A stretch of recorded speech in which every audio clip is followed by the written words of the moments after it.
Estamos en la carta, en el libro, mejor dicho, de Nehemías. Y ya el pastor Rafi la semana pasada nos dio una breve introducción a este libro.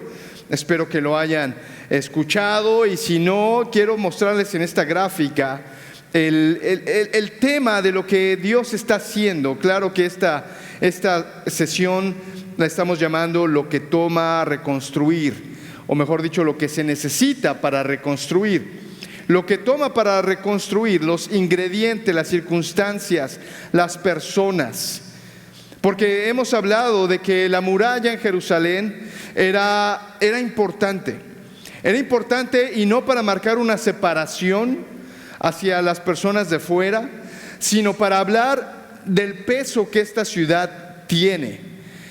Reconstruir las murallas de una ciudad eran importantes, porque una ciudad que es tan valiosa en el contexto bíblico necesitaba tener esas murallas. Recuerden que hablar de murallas habla de una ciudad que está prosperando. Es una ciudad que es importante, es una ciudad a la cual la gente puede venir por protección, pueden venir en ayuda en caso de que el enemigo atacara. Por eso la muralla era importante tener en Jerusalén.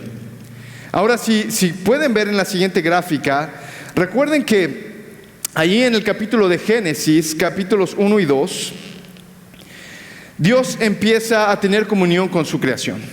Viene el capítulo 3 y entonces viene el pecado. Y desde el capítulo 3 de la palabra de Dios, desde Génesis capítulo 3, vamos a ver el evangelio cubriendo, y en un momento se cumple con la cruz de Cristo. Pero es algo que Dios estaba planeando, y lo vamos a ver al final de los tiempos.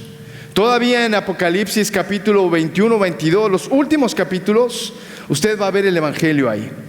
Vamos a ver cómo Dios desde Génesis capítulo 3 está buscando al hombre. Por eso ahí en esos cuadros usted va a ver el libro de Nehemías, que está muy cerca a la cruz de Cristo. Y usted va a ver ese otro cuadro que está allá atrás, representando a la iglesia. Y no importa si es Nehemías, no importa si es la iglesia en el día de hoy, el plan de Dios sigue siendo el mismo. Dios sigue buscando al ser humano, y en su momento va a usar al pueblo de Israel como lo hace con Nehemías, y Dios lo va a hacer con la iglesia como lo hace con nosotros. Entonces, querida iglesia, recuerda este panorama general. Dios está en una misión. Dios está buscando alcanzar al hombre, quiere una relación con él. Esa relación se rompió por el pecado, y Dios quiere, a través del evangelio, reunir al hombre junto con él. Y en su momento va a hablar de Nehemías, en su momento lo vamos a hablar con la iglesia. Pero no quiero que pierdan de vista esto, porque al hablar de Nehemías tenemos que seguir hablando del plan de Dios. No es un libro aislado, no es que el pueblo de Israel era tan importante que ahora tenía que estar cubierto, no. La ciudad de Jerusalén tenía que representar a ese pueblo escogido. Y el tener muros está hablando de una ciudad importante. Hoy en día estamos hablando de que la iglesia tiene el mismo rol que tenía Israel con Nehemías. Y cuando queremos hacer esta comparación, este paralelismo, queremos considerar lo que Dios les mostró en el caso de Nehemías y cómo nosotros hoy podemos aplicarlo. Déjeme decirle, yo no soy Nehemías. No estamos tratando de alegorizar el libro de Nehemías, diciendo, bueno, Nehemías ahora es el pastor. No es la idea. Yo no soy Nehemías, ustedes no son Israel, y no estamos aquí para construir un muro literalmente. Pero sí podemos usar lo que Dios hizo con su pueblo y poder tomarlo como una enseñanza para el día de nosotros hoy. Por eso es que vamos a estar haciendo paralelismos, es decir, lo que sucedió en Nehemías y cómo lo podemos aplicar nosotros en el día de hoy. ¿Está claro? Amén, excelente.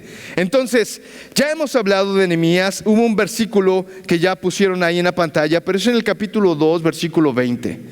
Y lo que está diciendo Nehemías, cuando se levanta el enemigo, Nehemías se va a levantar y va a decir en el versículo 20, en respuesta a estos enemigos les dije lo siguiente: el Dios de los cielos, Él nos prosperará, y nosotros sus siervos nos levantaremos y edificaremos.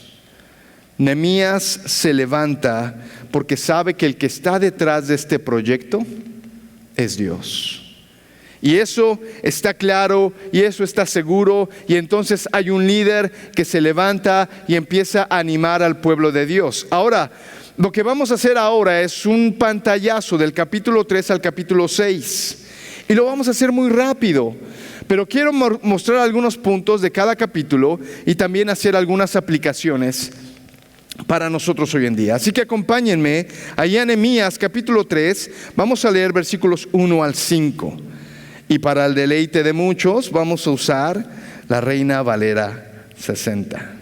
Yo sé que varios se alegran porque usualmente usamos la Nueva Versión Internacional, pero si ustedes como yo leí Nehemías, yo aprendí de Nehemías usando la Reina Valera 60, y varios versículos que ya me sé de memoria calzaban bien con esta versión. Así que permítanme usar la Reina Valera 60 y sigan con su mirada en la pantalla. Dice lo siguiente: una vez que Nehemías dice esto, versículo 1, capítulo 3, entonces se levantó el sumo sacerdote, Eliasib, con sus hermanos los sacerdotes, y edificaron la puerta de las ovejas. Ellos arreglaron y levantaron sus puertas hasta la torre de Amea, y edificaron hasta la torre de Ananel. Junto a ella edificaron los varones de Jericó, y luego edificó Zacur, hijo de Imri. Los hijos de Sená edificaron la puerta del pescado. Ellos la enmaderaron y levantaron sus puertas, con sus cerraduras y sus cerrojos. Versículo 4, junto a ellos restauró Meremot, hijo de Urías, hijo de Cos. Y al lado de ellos restauró Mesulam, hijo de Berequías, hijo de Mesesabel. Junto a ellos restauró Sadoc, hijo de Baana. E inmediato a ellos restauraron los tecoitas, pero sus grandes no se prestaron para ayudar a la obra de su Señor. Ahora, si seguimos leyendo el capítulo 3 de Nehemías, te vas a dar cuenta que es muy parecido. De hecho, va a estar lleno de nombres muy raros para nosotros. Va a decir que se levantaron y repararon una puerta. Va a decir que otra familia se levantó y reparó ciertos muros. Y es una lista larga en el capítulo 3. Así que yo quiero que lo hagas en casa. Lo que vamos a hacer ahora es resaltar palabras claves y pensamientos claves que quiero ponerlos en tu mente esta tarde. Y la palabra que es clave, al menos en el original, en el hebreo, es la palabra junto a ellos, al lado de ellos, inmediato a ellos, la palabra yad.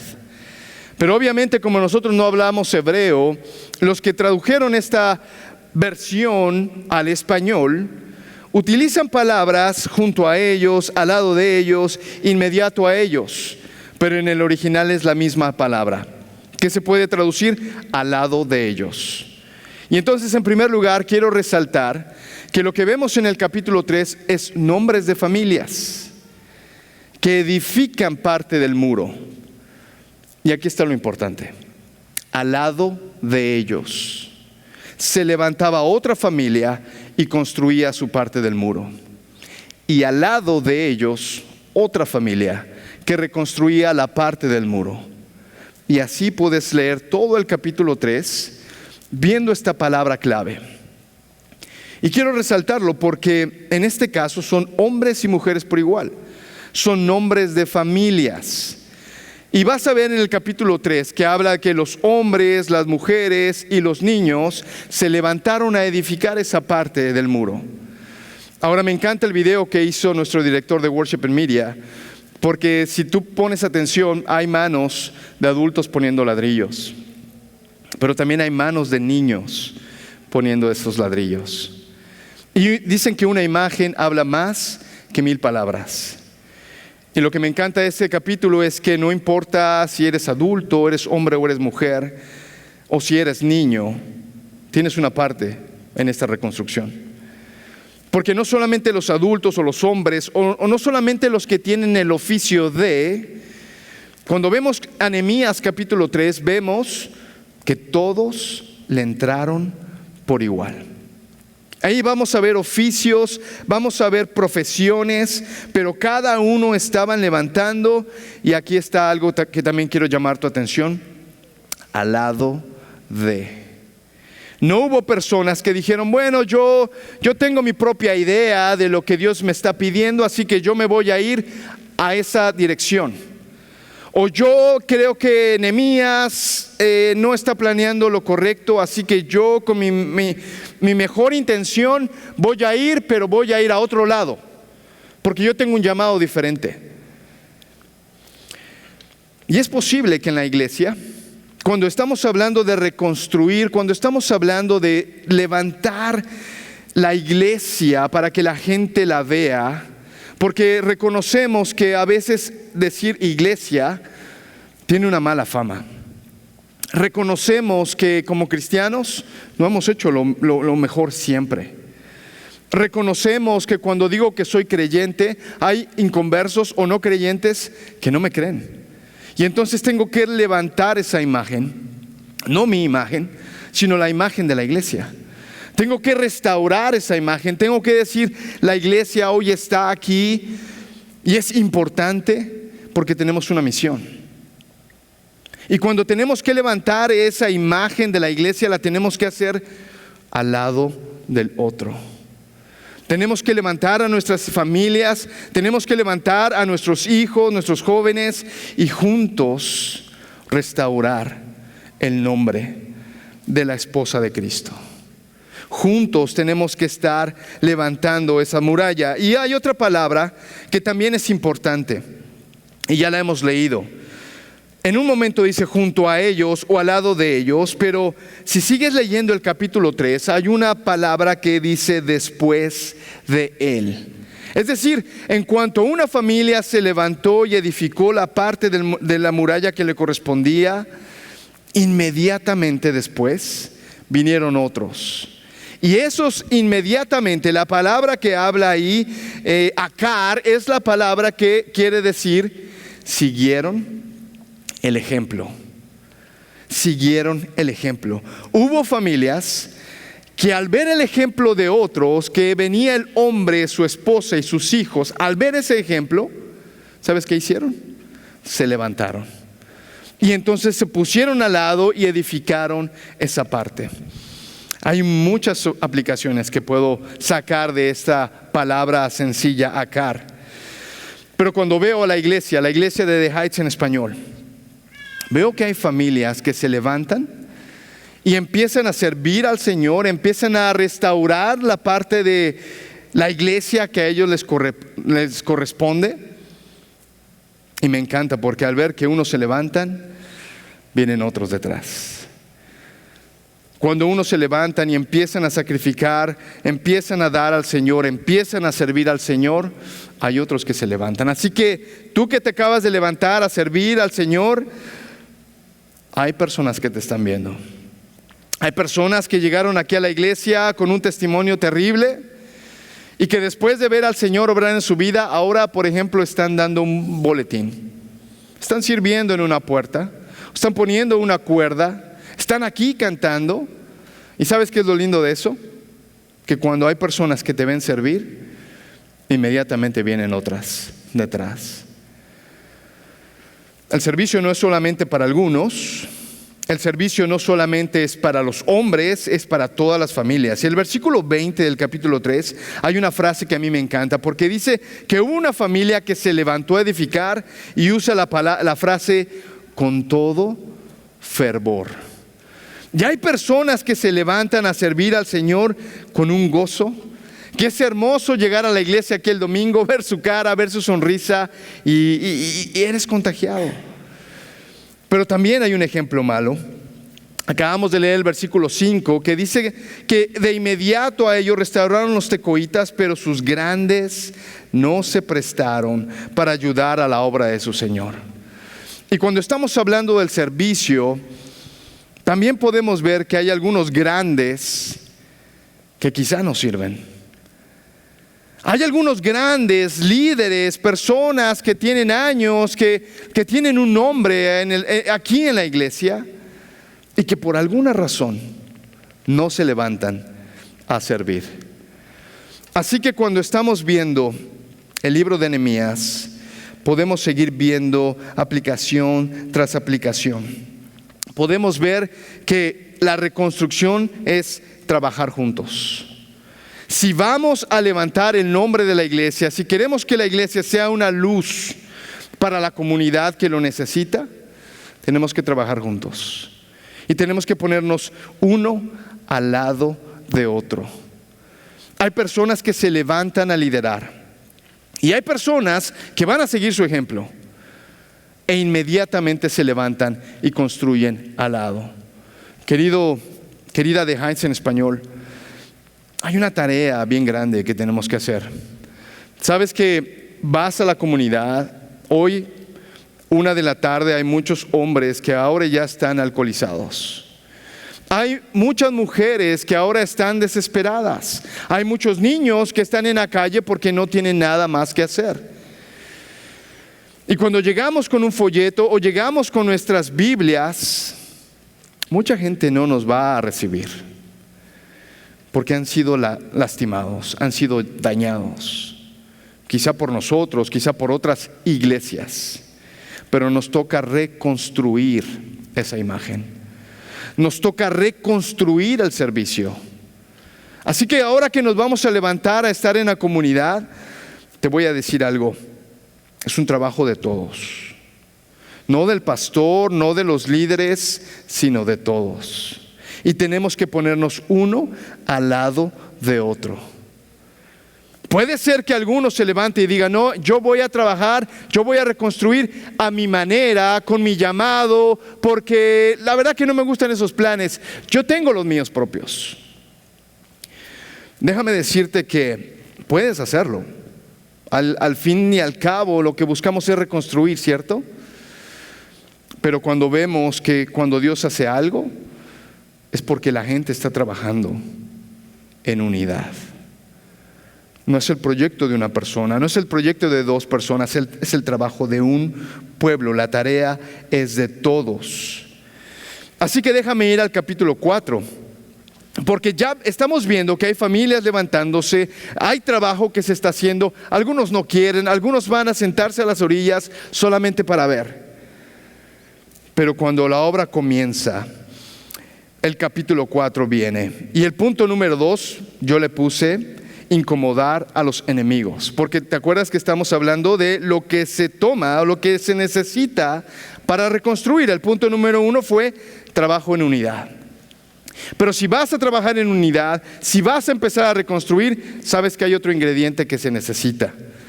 El ingrediente es incomodar a los enemigos.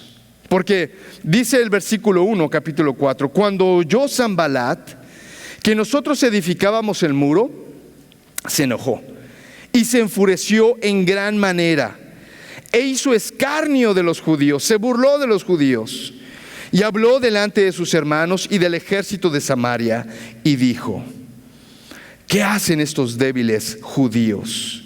¿Se les permitirá volver a ofrecer sus sacrificios? ¿Acabarán en un día? ¿Resucitarán de los montones del polvo las piedras que fueron quemadas? Y estaba junto a él Tobías, amonita, el cual dijo, lo que ellos edifican del muro de piedra, si subiera una zorra, lo derribará. Ahora déjame llevar algunas aplicaciones, porque lo que sucede de inmediato es la burla, es el escarnio, es el menospreciar. Así que esta iglesia quiere venir a los apartamentos, o esta iglesia quiere venir a predicar el evangelio, ¿sabes? Lo que ellos se propongan hacer no va a tener duración, porque ya varios han venido, porque ya se ha predicado el evangelio 20,000 veces, y viene el escarnio, y viene todo ese desánimo. Ahora déjame decirte algo. Cuando empieza a haber un proyecto bueno, un proyecto que va a traer alivio, siempre tiene que venir el enemigo. Y sabes, con mi esposa sabemos que en cuanto nos levantamos a hacer un proyecto para el Señor, va a venir el enemigo. Y si no viene, yo te voy a decir algo. Si tú no tienes el enemigo, si el enemigo no está viniendo a incomodarte, a distraerte, tú no estás haciendo la obra de Dios. Así que mejor despiértate, porque si estás haciendo la obra de Dios, va a venir el enemigo. Si estás avanzando el reino de Dios, el enemigo va a venir de una forma u otra. Y eso está bien, porque en cuanto el enemigo viene a desanimar, ¿sabes qué es lo que hacemos los hijos de Dios? Nos levantamos con más ganas. Nos levantamos ahora a pelear. Y nos levantamos sabiendo que Dios viene por delante. Porque mira el versículo 4. Nehemías dice: oye, oh Dios nuestro, que somos objeto de su menosprecio. Y vuelve el baldón de ellos sobre su cabeza y entrégalos por despojo a la tierra de su cautiverio. No cubra su iniquidad, ni su pecado sea borrado delante de ti, porque se airaron contra los que edificaban. Cuando estás edificando para el reino de Dios y viene el enemigo, te ataca, te desanima, tienes que recordar esto: ¿de quién es la obra? ¿Para quién estás predicando el evangelio? ¿Para quién estás haciendo todo esto? Tienes que recordar que es para Dios. Y en cuanto recuerdas que es para Dios, lo que tienes que hacer es invitarlo a Él a pelear. Porque en cuanto el enemigo se levanta, tienes que pelear. Mira el versículo 6.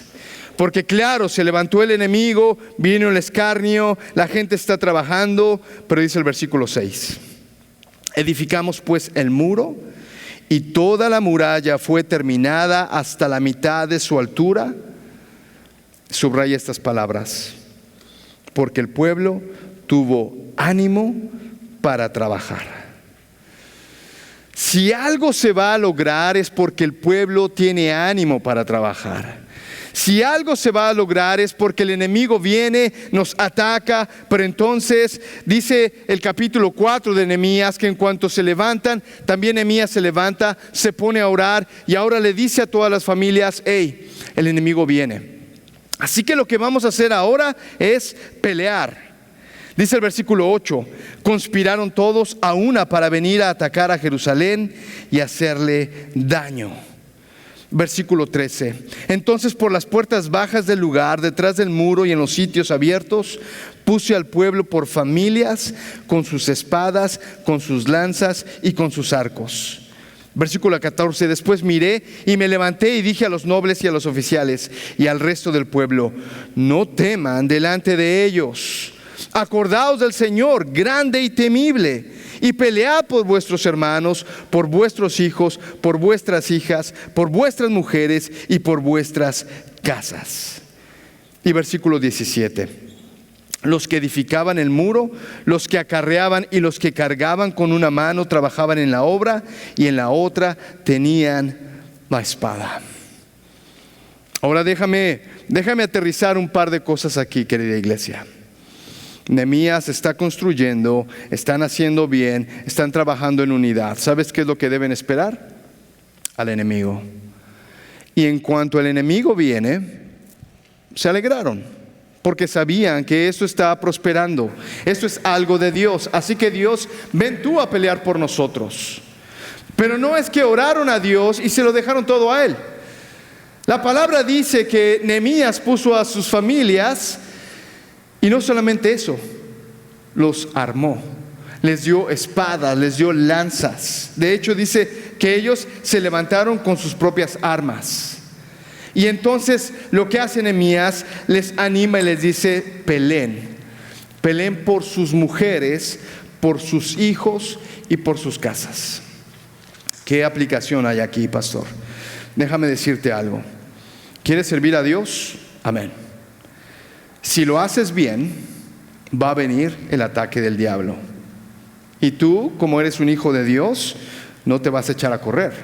Al contrario, tú dices: Dios, entra tú a la batalla.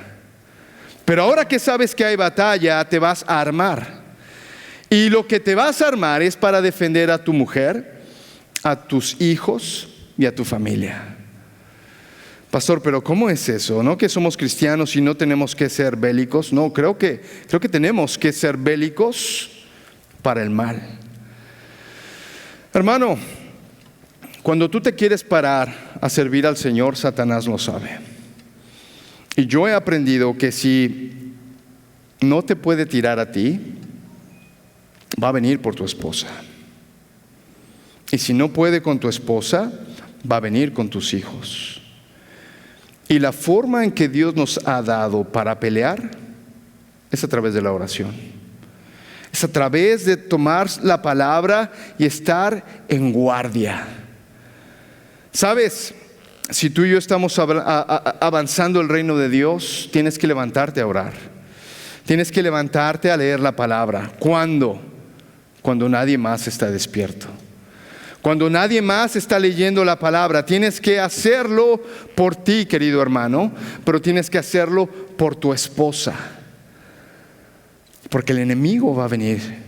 Tienes que hacerlo por tus hijos, porque en ocasiones pensamos que mis hijos van a estar bien siempre que vengan a la reunión de jóvenes, y la verdad es que ayuda, pero no lo soluciona. Pastor, en la iglesia hay un ministerio para jóvenes, hay un ministerio para niños, tenemos un ministerio para adictos. Te voy a decir algo, como iglesia queremos hacerlo, pero la batalla te toca a ti. La pelea te toca a ti, no le toca a la iglesia, no le toca al pastor, no le toca al ministerio. Tienes que levantarte a orar. Tienes que pelear por tu esposa. Tienes que pelear por tus hijos. ¿Tienes una carga por ellos? Amén. Tienes que pararte a orar. Tienes que pararte a leer la palabra de Dios. Tienes que hacer algo, porque Satanás va a venir. Y si estás avanzando el reino de Dios, eres un blanco de él. Y no te preocupes, porque estamos edificando uno al lado del otro. Por eso es que cuando hay reuniones de varones, nos ponemos los varones de acuerdo y nos conocemos y compartimos nuestras necesidades, porque estamos edificando uno al lado del otro. Y cuando hay ministerio de mujeres, te pedimos que vengas, porque queremos conocerte para que podamos saber cómo edificar contigo.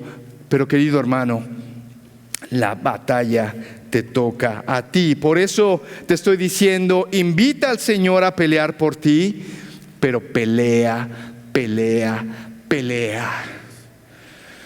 Porque de otra forma tu esposa va a estar desanimada, tu esposa va a ser atacada con mentiras, tus hijos van a ser atacados y te vas a desanimar del ministerio. Gracias por sus oraciones.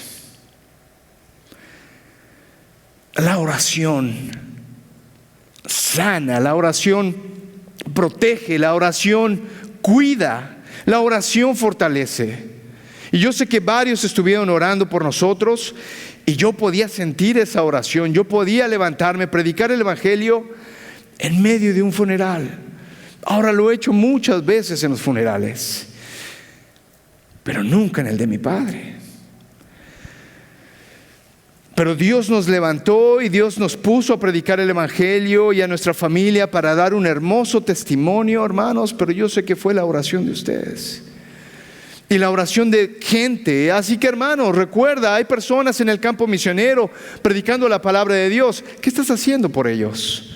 Tenemos que orar. Y déjame saltar el capítulo 5. No porque ya no tengo tiempo, sino porque es un buen tema para tratar en la siguiente ocasión. Pero vamos al capítulo 6 y el punto número 3, líderes íntegros. Porque, ¿sabes? Se habían levantado, y estaban construyendo y vinieron a atacar. Y cuando atacaron, se dieron cuenta que el pueblo está armado y están esperando un ataque, así que no hay éxito. ¿Cuál es la siguiente estrategia? En el capítulo 6 vamos a ver ahora la estrategia. Los enemigos ahora piensan hacerle mal a un hombre, a Nehemías.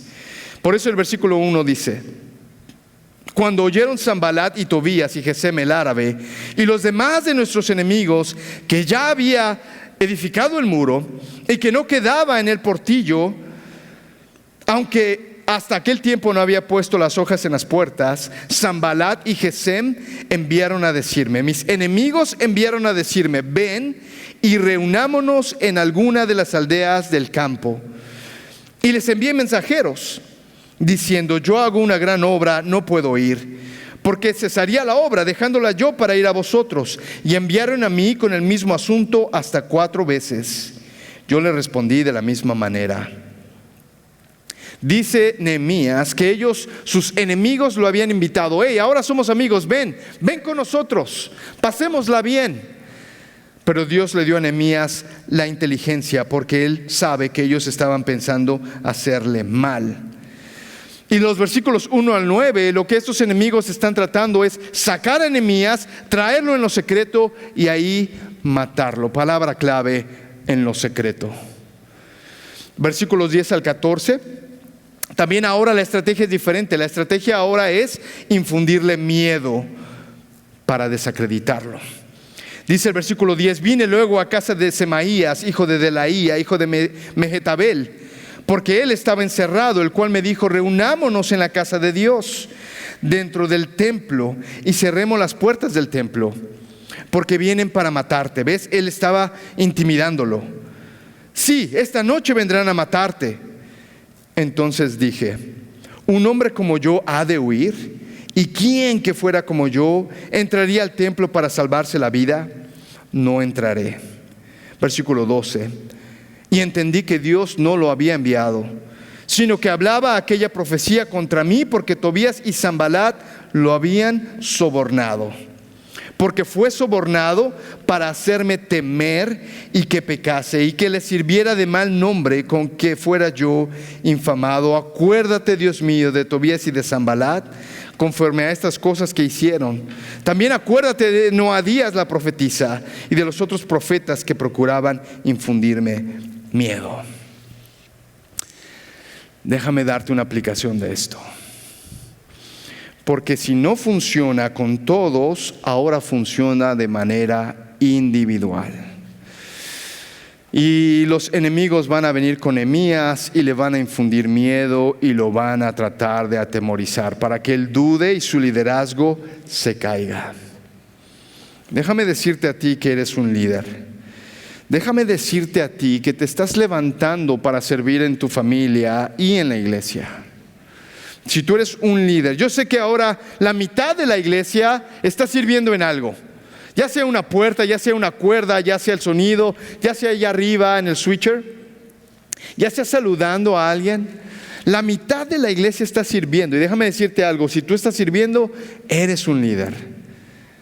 Y Satanás, el enemigo, va a venir a desanimarte en la forma individual. Y en primer lugar, ¿sabes cómo lo va a hacer? Te va a aislar, te va a llevar a lo secreto, te va a llevar ahí donde no hay nadie más para que ahí te pueda él matar. Así que la integridad del líder. ¿Estás queriendo servir al Señor, querido líder? ¿Sabes qué quiere hacer Satanás? Llevarte a lo secreto. Y ahí en lo secreto quiere eliminarte. Ahí en lo oscuro donde nadie ve, ahí en lo oscuro donde algunos líderes preferimos ir, una vez que estés ahí, te va a tratar de eliminar. Así que cuida tu integridad. Ponte al lado de otras personas. El enemigo y tus enemigos van a procurar aislarte para destruirte. Y en último punto, tus cualidades de liderazgo van a ser probadas. Hermano, hermana, no tengas miedo. Cuando Satanás venga y quiera decirte, sí que tú sirves, sí que tú quieres hacer esto para la iglesia, o incluso como con la esposa de Job, viene tu esposa y te dice, así que quieres hacer algo en la iglesia, pero aquí en la casa no lo haces. No te desanimes, porque el enemigo quiere aislarte, quiere desanimarte, quiere tirarte. Así que, querida iglesia, mira este versículo al final del capítulo 6. Quiero que lo leamos todos en voz alta. Y de hecho está ahí en el boletín. Versículo 15. Toma tu boletín y léelo conmigo en voz alta. Dice, Fue terminado, vamos, todos en voz alta. Fue terminado pues el muro el 25 del mes de Elul, en 52 días. Y cuando lo oyeron todos nuestros enemigos, temieron todas las naciones que estaban alrededor de nosotros, y se sintieron humillados, y conocieron que por nuestro Dios había sido hecha esta obra. En 52 días, menos de 2 meses. Y eso es increíble. ¿Sabes por qué se pudo hacer? Porque el pueblo tenía ánimo. ¿Sabes por qué se pudo hacer? Porque el pueblo trabajó en unidad. ¿Sabes por qué se pudo hacer? Porque el pueblo sabía que el ataque venía y se defendieron. ¿Sabes por qué se pudo hacer? Porque hubo líderes que cuidaron su integridad. No cuando todos los ven, sino en lo secreto, en lo oscuro. Así que, querida iglesia, que si queremos restaurar, si queremos llevar a la comunidad al Evangelio, piensa bien en estos 3 ingredientes que la carta, el libro de Nehemías nos están diciendo. Ponte de pie. Vamos a orar. Y aquí es donde yo quiero preguntarte, iglesia, ¿realmente quieres representar bien a Cristo? Iglesia, ¿realmente quieres ir a predicar el Evangelio? Iglesia, ¿realmente quieres llenar este lugar de personas que adoren al Señor? Si es así, prestemos atención a la unidad, prestemos atención al ataque y prestemos atención a la integridad. Querido Dios, tenemos un proyecto bien grande, Señor, y admiramos a Nehemías, admiramos al pueblo de Israel, porque en 52 días pudieron completar una obra que pudo haber llevado años. Y Señor, cuando vemos esto en la palabra y vemos una iglesia y vemos la comunidad y queremos proyectar, Señor, una iglesia que te honre, estamos soñando muy alto, Dios. Por eso yo te pido por cada persona que está aquí, que seas tú, Señor, quien despierte su espíritu. Que seas tú, Señor, quien les haga entender que sin unidad no hay un avance. Que les haga entender, aún a los grandes, a los líderes, que debemos trabajar juntos en una misma visión. Y yo te ruego por los que acaban de llegar esta mañana, esta tarde, que puedan ver a una iglesia con deseo de restaurar el nombre, no nuestro, pero el de la iglesia de Cristo, Señor. Te lo pedimos, Señor, te pedimos por este proyecto tan grande. Te lo rogamos, Dios, en el nombre de Cristo Jesús. La iglesia dice: amén, hermanos, gracias.